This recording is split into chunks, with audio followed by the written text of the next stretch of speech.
What? তাকায় আছিস কেন? চল চল। কে এটা? তাকানোটা আমার ভালো লাগে নাই, নজরে রাখিস। ওকে সালমান, ক্লাস শুরু হয়ে গেছে প্রায় 25 মিনিট। হ্যাঁ তো এত লেট করে আসলে যে? একটু কাজ ছিল স্যার। এটা হলে কি হয়েছে? আপনার ক্লাস তো ক্লাসের মধ্যেই চলতেছে, রাইট? কোনো প্রবলেম? না ঠিক আছে, বসো। আজকে পুরো সিনেমা দেখে ক্লাসরুম থেকে যাবো। ফোনটা বন্ধ করেন। এটা ক্লাসরুম, সিনেমা হল না। কে তুমি? আর কাকে কি বলতেছো তোমার কোনো আইডিয়া আছে? মেজাজ খারাপ করো না, যাও। আমি কাউকে ভয় পাই না, আর সবাই চুপ থাকলেও আমি চুপ থাকবো না। কারণ তুমি কাউকে ভয় পাবা কি পাবা না সেটা তোমার প্রবলেম, আর আমাদের এন্টারটেনমেন্টে ডিস্টার্ব করলে সেইটা আমার প্রবলেম। আর আমার প্রবলেম হলে সেইটা এই ক্যাম্পাসের সবার গলার কাটা হয়ে যায়। ভয় দেখাচ্ছেন? এই মেয়ে মানুষের এই এক প্রবলেম, সেম কথা বারবার রিপিট করতে থাকে। লিসন, আমার যদি এখান থেকে চলে যেতে হয় তাহলে এই কাহিনী অনেক দূর চলে যাবে, আর আমার মনে হয় না তুমি সেটা চাও। সো চাপ গিয়ে লক্ষ্মী মেয়ের মতো বসে ক্লাস করো। সরি, ও বুঝতে পারেনি। এই চল তো। তো বুঝতে না পারলে? লেখাপড়া কেমন চলছে রে মা? এই তো ভালো। মন দিয়ে লেখাপড়া কর মা, সামনে এক্সাম। তোর বিশ্ববিদ্যালয়ের স্কলারশিপটা নাসির খুব কষ্ট করে ম্যানেজ করে দিয়েছে। পেনশনের টাকাটা পেলেই অপারেশনটা করে ফেলবো। আমাকে নিয়ে এতটা ভাবিস না, পড়ালেখাটা ঠিক মতো কর। সালমান, কোথায় থাকো প্রতিদিন এত রাত পর্যন্ত? পাপা, আমি কি এখনো স্কুলে পড়ি যে দেরি করে আসার জন্য তুমি আমার ক্লাস নিচ্ছ? ক্লাস নিচ্ছি না, আমি জিজ্ঞেস করছি তুমি আজকে ভার্সিটিতে কি করেছো? আমি আবার কি করলাম?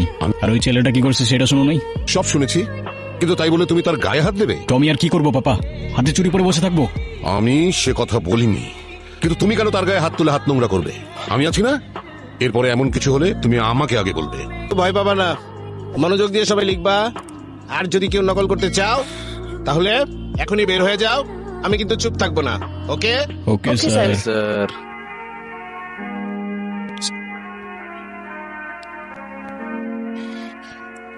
ঋতু, ঋতু দেখতেছে তো, দেখুক, সমস্যা নাই।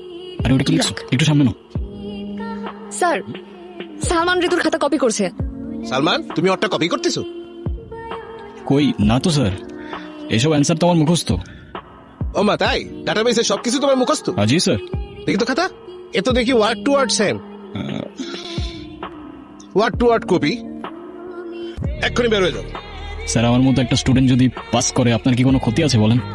তুমি বেশি কথা বলতেছো কেন? এক্ষুনি বের হয়ে যাও। কি ভাবছো? তুমি আমার অনেক বড় ক্ষতি করতে পেরেছ। এসব এক্সামে আমার কিছু যায় আসে না। মনে করো না আজ আমি কষ্ট পাবো, কারণ আজ চোখের জল ঝরবে তোমার। Hello sir. জি স্যার। Okay sir. হ্যাঁ স্যার, আমার খাতা। এখন সে গিয়ে টাকাটা দিয়ে আসো।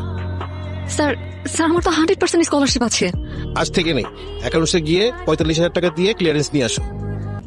বলেছিলাম তো আজকে চোখের জল ঝরবে তোমার। কি ক্ষতি করেছিলাম তোমার আমি? ও প্লিজ, এখন এসব নাকামার্কা ডায়লগ মারতে যাও না। At least what goes around comes around. তাই ইট মারলে পাটকেল খাওয়ার জন্য রেডি থাকতে হয়। আর লেখাপড়া করে কি হবে? এত কষ্ট করে স্কলারশিপটা ম্যানেজ করে দিলাম, ওটাও চলে গেল। ওর মরে গেলেই বোধহয় ভালো হতো। বাবা, এসব বলো না প্লিজ। তো কি বলবো? তোকে নিয়ে আমার সব আশা শেষ হয়ে গেল। এখন এই বয়সে শুনতে হচ্ছে মেয়েকে এক্সাম থেকে বের করে দিয়েছে, 2 দিন পরে বিয়ে দিয়ে দেবো। লেখাপড়া করার আর দরকার নেই। কি করবি তুই? আরে ওর তো বের নাই, ওর বাপের কি কম আছে? যেটা পাপার আছে সেটা পাপার। আমি তো বিজনেসই করি। কি টাইপের সিস্টেম? আরে সেটা যদি তোরেই বলে দিই তাহলে আমি কি বানাবো? ওর সাথে অনেক বেশি করে ফেলছি আমি। আবার ওরে সরি বলা উচিত। দেখতো কিসের শব্দ, দেখতো। সাইবা, তুমি চলে যাও এখান থেকে। সরি। চলে যাও এখান থেকে। সাইবা, আম সরি। হ্যাঁ বললাম তো, চলে যাও এখান থেকে। কেন আসছো তুমি? তোমাকে সরি বলতে। তুমি মাফ না করলে আমি যাবো না এখান থেকে। তোমার সরি দিয়ে আমি কি করবো? প্রত্যেকদিন আমার বাবা আমার সামনে কান্না করছে, নিজের চোখের সামনে দেখছি আমি আমার জীবনটা নষ্ট হয়ে যাচ্ছে। তোমার জন্য আমার পুরো জীবনের বড় হয়ে গেছে, আর তুমি আসছো সরি বলতে। আমি জানি আমি তোমার অনেক বড় ক্ষতি করে ফেলছি, কিন্তু আমাকে একটা চান্স তো দাও অ্যাটলিস্ট। আমার কারো দয়ার প্রয়োজন নাই, তোমার টাকা তোমার কাছেই রাখো। আচ্ছা ঠিক আছে, তাহলে তোমার যে ক্ষতিটা করেছি সেটা শুধরে দিলে তো মাফ করবে আমাকে? তোমার স্কলারশিপ রিনিউ হয়ে যাবে, আই প্রমিস। বললাম তো আমার কারো দয়ার প্রয়োজন নাই। আরে এটা দয়া কিভাবে হয়? যেটা তোমার ছিল সেটাই তো ফিরিয়ে দিচ্ছি তোমাকে, বিনিময়ে একটু মাফ কি করা যায় না আমাকে? আচ্ছা ঠিক আছে, আমি ভেবে দেখবো। তুমি যাও এখান থেকে। Okay. Salman, I am sorry. কেন? এক্সাম হলে আমারও কাজটা করা ঠিক হয়নি, so I am sorry. It's okay. কি হলো, হাসতেছিস কেন? ওর টাকার প্রতি কোনো অ্যাফেকশন নেই, ও জিনিসটাই আলাদা ভাই। মানুষ চিন্তা ভুল করে ফেলছিলাম আমি।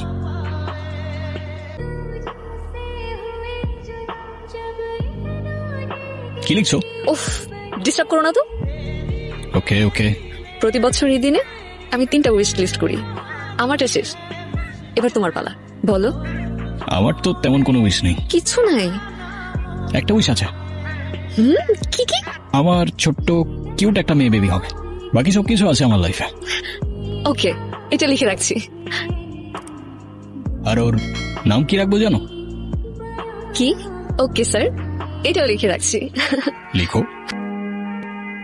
বেশ কেটে যাচ্ছিল আমাদের দিনগুলো। আমার ওয়াইফ খুব অসুস্থ, গল ব্লাডারে টিউমার, একটু সাহায্য করেন, একটু দয়া করেন ভাই প্লিজ। শওকত সাহেবের সাথে আমার সমস্যা থাকবে কেন?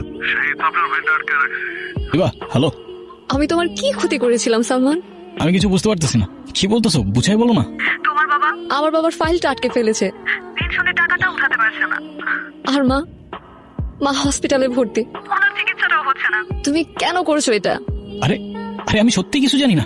আচ্ছা ওকে, আমি বাবার সাথে কথা বলতেছি, ঠিক আছে? বাবা, আরে কি আশ্চর্য, সমস্যা কি? তুমি এটা কি করছো? আমি আবার কি করেছি? তুমি সাইবার বাবার অফিসের ফাইলটা আটকায় দাও নাই? ওর বাবার পেনশনটা আটকায় দাও নাই, এটা কেন করছো তুমি? আমার যেটা ভালো মনে হয়েছে আমি সেটা করেছি।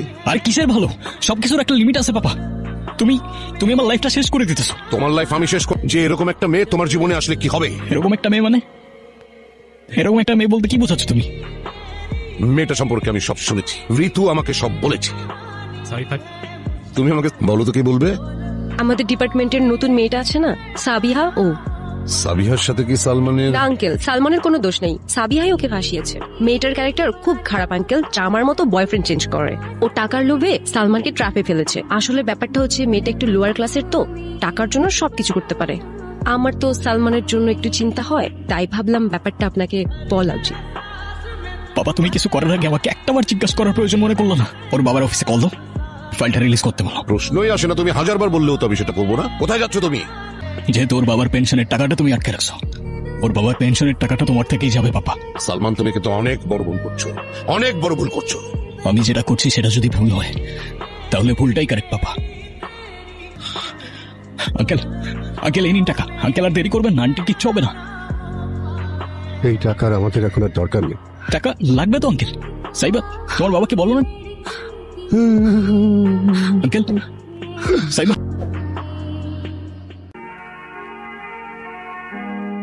সালমান, তুমি? প্রবলেম কি তোমার? আই সেড প্রবলেম কি তোর? হ্যাঁ, তুই পাপাকে এসব কেন বলছিস? আমি তো আঙ্কেলকে কিছু বলি নাই। সাইবার ক্যারেক্টার খারাপ, ওর টাকার অনেক লোভ। এসব বলিস নাই তুই পাপাকে? ওর ক্যারেক্টার খারাপ প্রমাণ দে। চল রাখ তোর প্রমাণ। ওর ক্যারেক্টার খারাপ হইলেও ওর আমি ভালোবাসি, তোর কি প্রবলেম? হ্যাঁ, অ্যান্সার কর। আই এম সরি সালমান, আমি আর পারছিলাম না।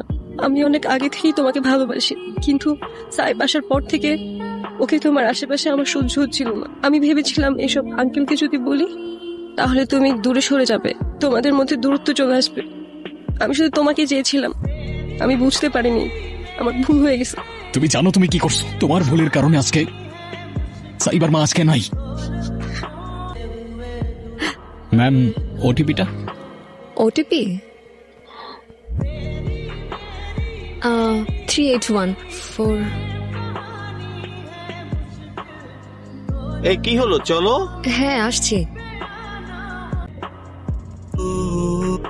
আমি জানতাম তুমি কল করবা। কি বলতে চাও তুমি? অনেকগুলো প্রশ্ন রয়ে গেছে মনের ভেতর।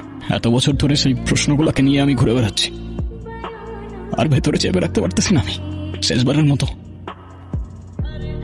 সাইবা, কেমন আছো? যেমনটা থাকার কথা ছিল। তোমার নাকি প্রশ্ন ছিল? আমার হয়তো জিজ্ঞাসা করাটা ঠিক হবে না, কিন্তু